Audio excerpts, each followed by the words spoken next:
Hi, everybody. Welcome to Indigenous Superstars. I'm coming to you live from Baghetti, Manitoba. We're right in the heart of Opaskwayak Cree Nation. So I want to welcome you this evening and thank you for joining us this evening. And we already have some comments on here. Hi, Cindy, and hi, Aaron. Nice to see you. Tonight we have a really awesome guest. His name is Chee, and he's based out of Arizona. And I'm just going to read his bio. It's really impressive bio, and I'm really excited to have him on the show tonight. And okay, I'm going to read his bio. Chee is originally from Page, Arizona. He's a Navajo pianist. Chee began piano lessons at the age of 6 with Sue Barney and later Debbie Mitchell. At age 10, his family relocated to Cincinnati, Ohio, where he attended the School for Creative and Performing Arts. While there, he studied under Anna Weinstein and Simon Goyacum. At age 12, Chee won a gold medal in the World Piano Competition's Young Artist Division, earning him his first performance at New York City's Carnegie Hall.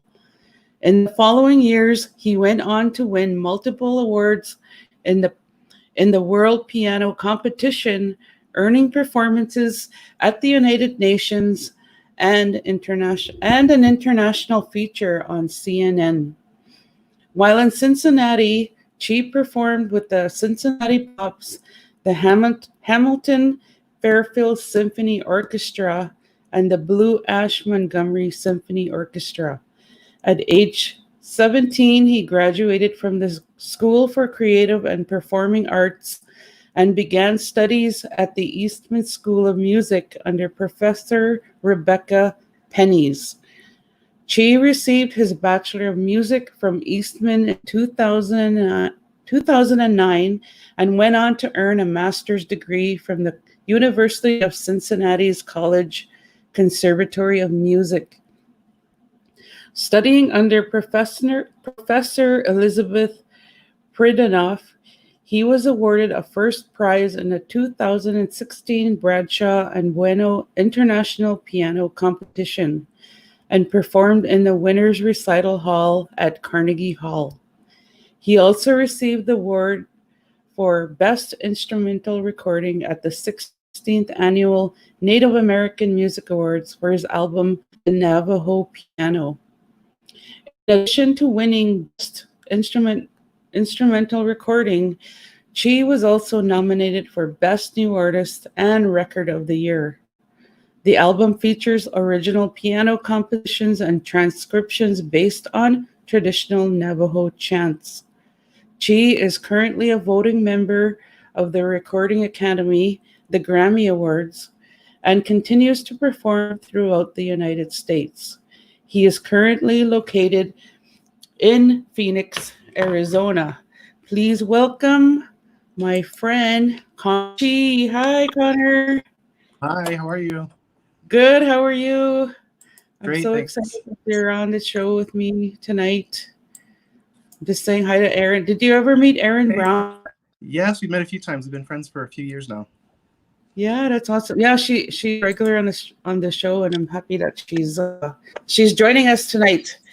So I'm so excited to have you here tonight. We met a few months before the Grammy Awards in Los Angeles in January, and because I announced that I was planning to attend, and then you reached out to me and said that we should meet. And I was so excited I was going to meet another Indigenous person at the Grammy Awards, and we did. We got to meet there right at the after the amazing show. Yeah. We went to the after party, and that's where we met up, and that was so cool to meet up with you. Yeah, I was and then great. we I was got really to excited when I heard that you were going.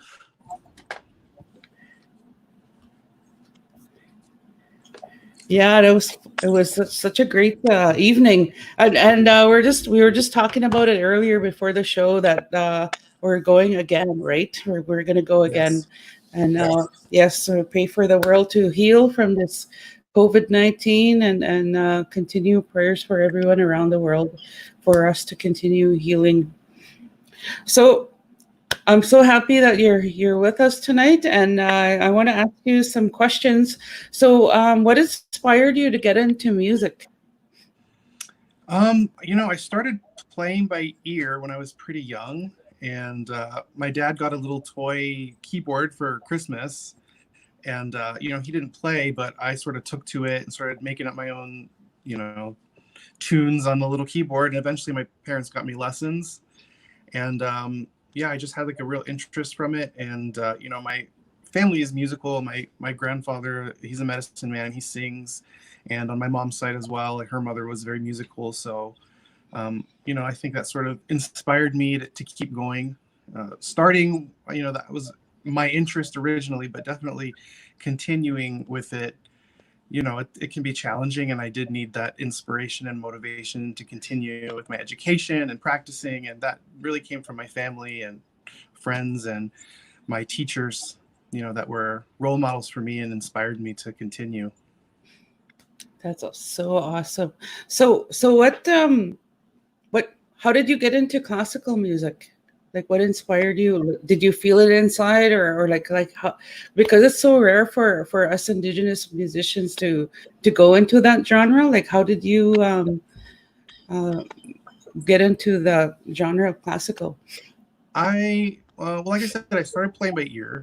And then when my parents saw that I was interested in the piano, they bought some, generic uh, albums that were like compilations of classical music. And I really took to it, listening to it. And teaching piano, a lot of teachers, they teach classical. And I think that was really where I started, just at the very beginning, doing classical music to learn about the piano. And even though I've moved on to many different genres, that was sort of my roots, was in classical music there. So That's awesome. So, who's your favorite classical composer? Rachmaninoff is my favorite to play Awesome. and to listen to. Isn't he like a really difficult composer to play? Yes, it's very difficult to play, but I think it's really rewarding. And he had massive hands, so he wrote this music that for me, I have average size hands, not monster hands like he had. So reaching some of these Wow, chords, that alone can be challenging. But I just love the music so much that it's worth the time I have to put in learning and practicing it. that's awesome. So now we're at one of my favorite times of the show is that I'm going to give you the screen and we're going to hear a piece from Connor. Okay, let me move my camera over a little bit.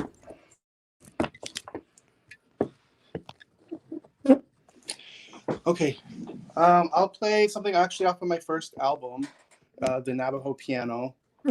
This is a vocable number 9. It's actually based on a Navajo corn grinding song.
Yay! Thank you for performing that. It was so beautiful. I love that. Thank you. There's Erin saying so pretty.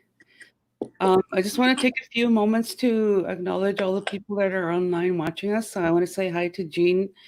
Jean, uh, Genie Man, he's actually from my community here in Opaskwarak Cree Nation, and he likes to go and go down river and he hunts, and he's an awesome guy and on our res. And Marianne from, I believe she's from Ontario. So thank you for tuning in with us tonight. And okay, and I'm gonna get back to asking questions to Connor for him to answer.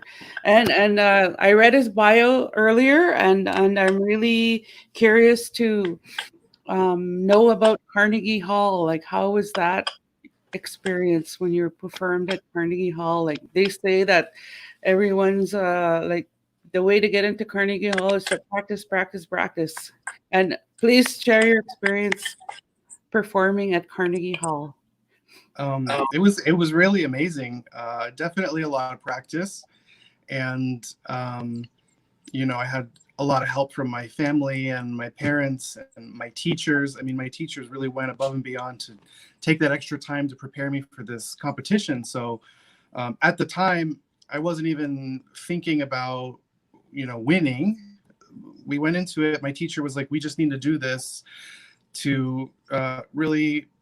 Up your game, give you a good reason to practice, give you some performance experience, and go through the stress of, playing in front of a jury and all of that. So we didn't even know at the time that I would be playing at Carnegie Hall if I won. We didn't even look at that part.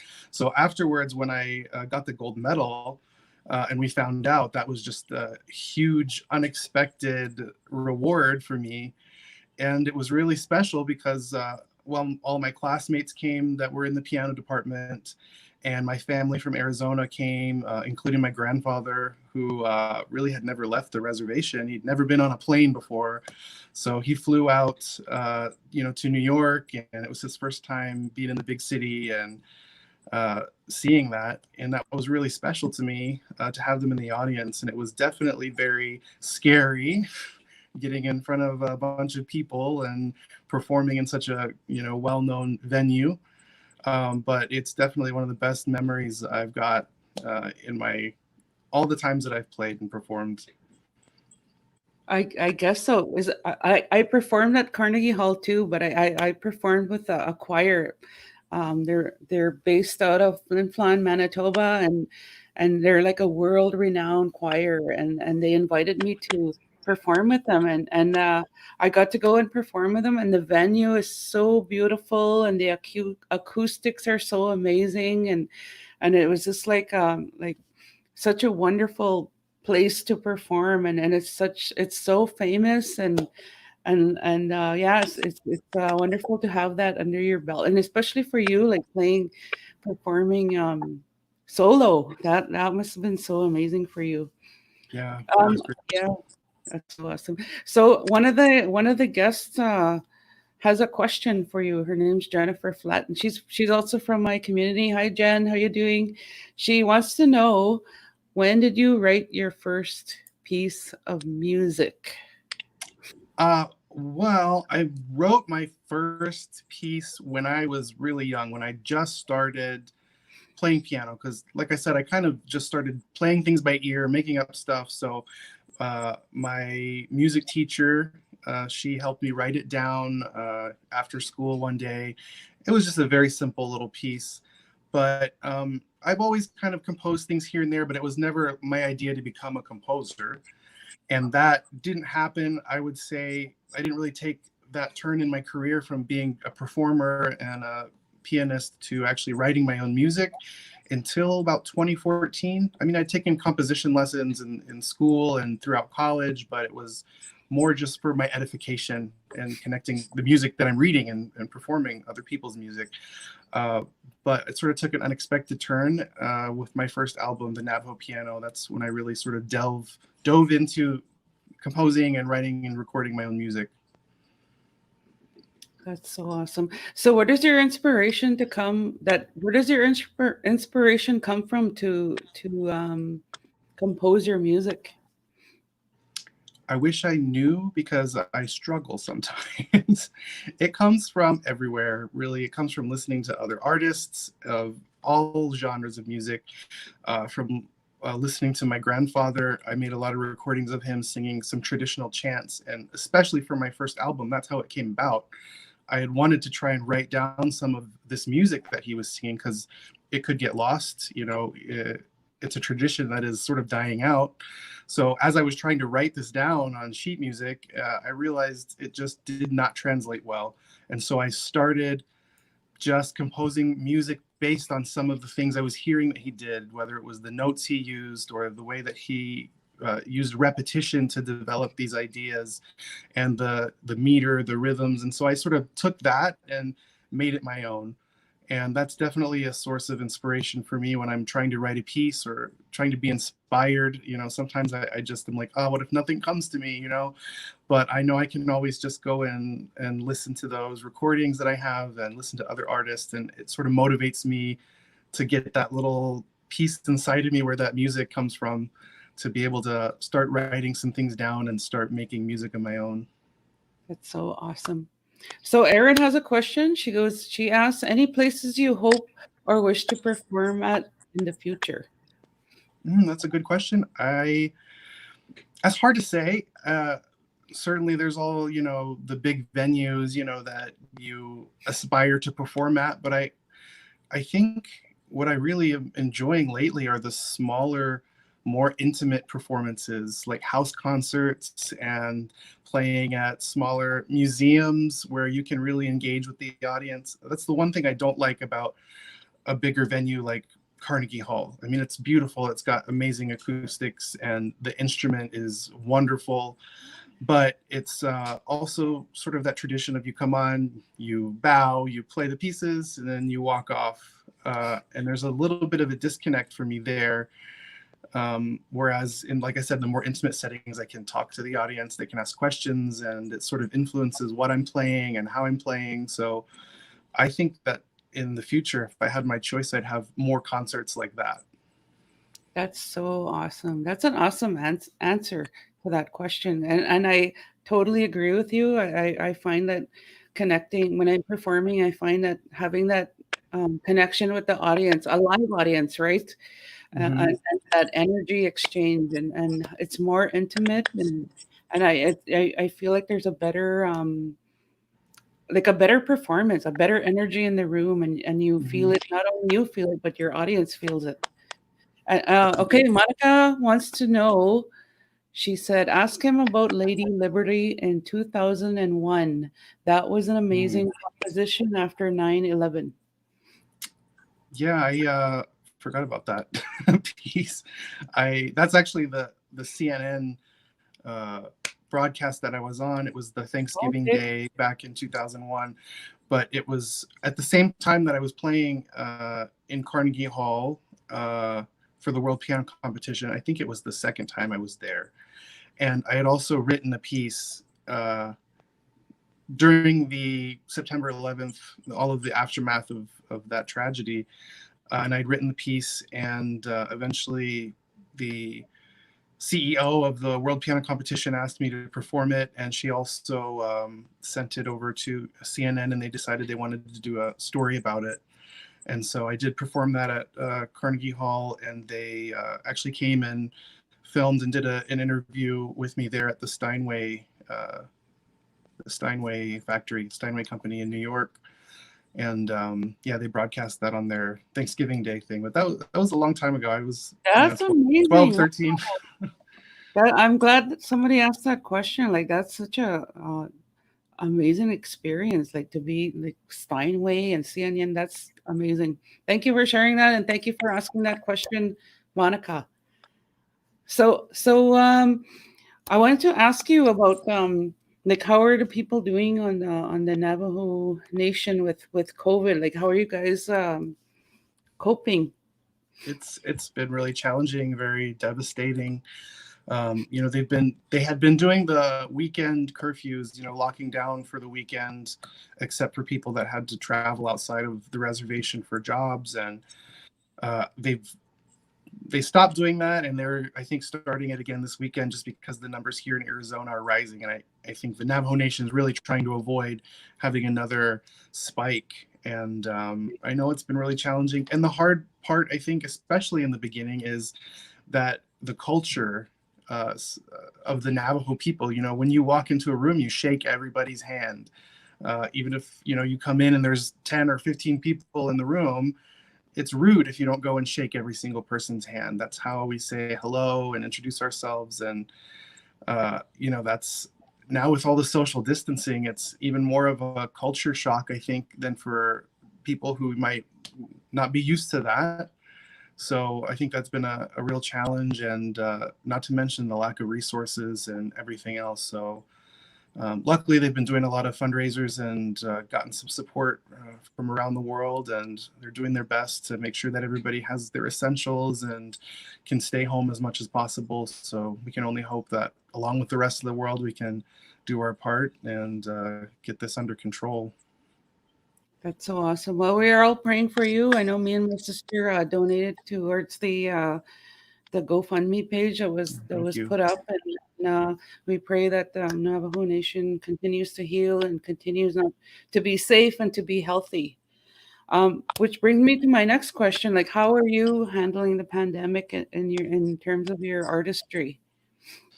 It's been challenging, but I had some concerts and some other things. I was supposed to travel and perform different places, and all of those got canceled, as with all performing artists.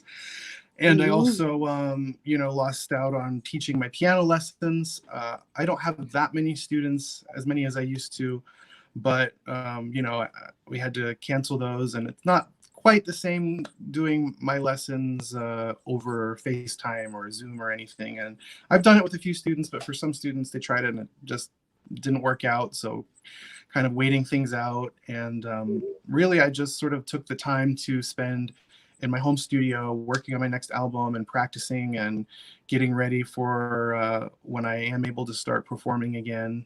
And yeah, doing the best that I can, and given the circumstances. Yeah, yeah. So we're gonna listen to Connor play his next piece, and then I'm gonna ask him what he's working on for his next project. So I'm giving the screen back to you, and get ready for it to be entertained.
That was incredible. Oh my God, that was so beautiful. Thank you. Oh, that was so special. Thank you for sharing that with us. I'm a little bit biased with classical musicians because I study classical music, and I know how much studying that goes into it, and it's such a difficult genre to perform. So I appreciate the music that you've shared with us tonight, and I just want to acknowledge the people that have been uh, that took the time to be part of the show tonight and make comments on Diane Pelly. She just lives down the road from me. A lot of OCN members on tonight. So hi OCN, thanks for joining in. Thank you. And Sandy Bay, she's been coming on almost all my shows. Thank you. I really appreciate that you're on. And yeah, so I want to get into your project that you're working on right now. Can you tell us about that? Yeah, I'm working on an album. I'm actually finishing up the music part of it right now, and it's going to be a visual album, so it's going to have some video to go along with all of the tracks, and it's going to be some pieces based on just different aspects of life on the Navajo Nation or pieces of the culture. My last album was titled Emergence, and it was about the Navajo Dene creation story. And this one is just more about different aspects of sort of everyday life, I think. And yeah, so it's going to be some more piano pieces. I've got a few other instruments I'm involving this time, and there's a piece that's actually for 2 pianos. So I'll be posting more about that on my social media, and that'll be out in August. That's so awesome. So where can people find your music online? You can check out my website. That's connorchee.com, CONNORCHEE. And my social media, and everything is also on all the major digital platforms: Spotify, Apple Music, iTunes, Amazon Music. Yeah, so you can follow me on all of those and check out my music there as well. Okay. There's 2 questions. I'll from the fans that are tuning in. One from Jack. He asked, "Is there any one moment musically that stands out for you on an emotional level?" I think there's been so many. I think that kind of goes back to the question I had before. It's sort of talking about more intimate performances and being able to connect with the audience. And I think some of my favorite performances where I felt the best. I mean, I always sort of I don't know if you can relate to this, but every time I perform, I'm like, oh, that was horrible. You could have done better. I'm sort of always Oh yeah. very critical of myself.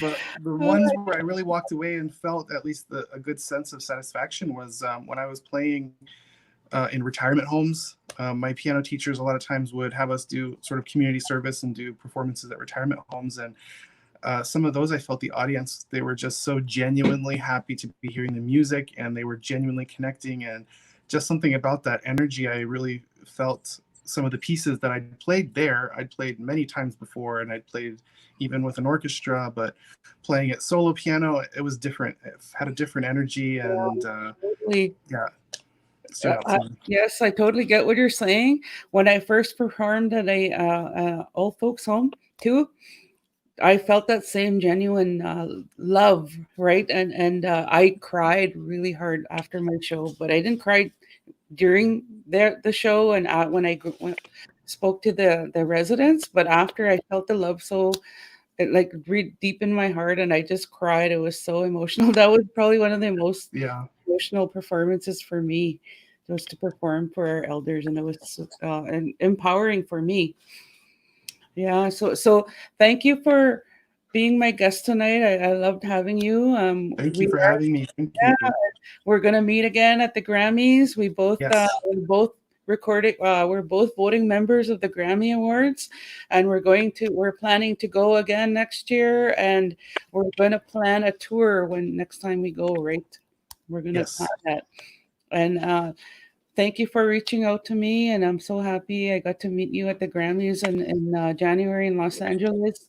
And I hope that we meet up again, and we'll pray for the world to stay safe and to stay healthy, and that we will win this COVID-19 that's going on in the world. Yes. All right. Thank you so much. Yeah. Thank you. Kisagitin. Love you. I guess